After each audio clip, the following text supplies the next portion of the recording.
同志朋友，大家好，欢迎收看暗夜新闻。我是李丽。春末2礼拜就会献祭的，先来看到现战专题。客家市嘅亲民党副总统候选人齐云义，伫草本营举办嘅副总统电视政见发表会当中，佢採用客話來表達嘅客家政見。不過，就有網友講，談唔實。對於客家文史工作者王元泰就當吐痰講，在我們議院通20年呢，不過還係有唔尊重台灣多年主權嘅聲音，希望社會愛行開有兩到位。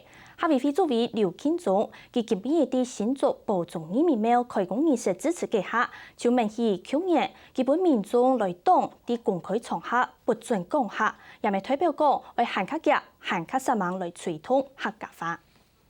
我係確確實實客人最了解，呢客人嘅文化很有需要。親民黨副總統候選人齊雲義為咗來檢同鄉親的起立，他出席安部副總統政見發表會，用客話同河洛話來講自己主權認同同客家政策。實部網友講睇唔實，選舉前將來講模擬列島。對岸的文史工作者王元泰吐痰，台灣經過萬我模擬認同20年嚟，對當年主權的尊重還係無啦。唔好講啊！我談唔實，我出無愛，我出技巧。個英文你談唔實，你有冇去談咯？哦，按樣嘢嚟意思啊！個英文你假咁談嘛？個 hello hi，你睇面咪個 hi， 拜拜，拜拜都英文啦，係嘛？好樣嘅個意思嘛。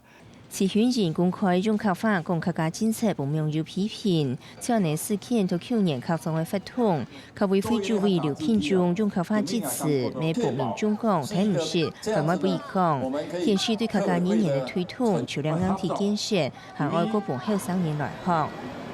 講台語買客家話啦，不是應該感覺到講，除了我哋嘅文化建設，我哋嘅歷史建築嘅建設。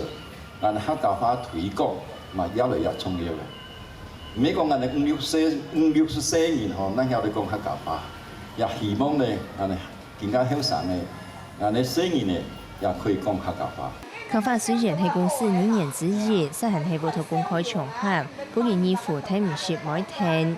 王元泰講，這係融入環境，雖然冇聽錯我講，但是值得學見去聽。希望各個族群值得正面相互交流，唔係本港裂片改片，來影響族群之間嘅煩惱。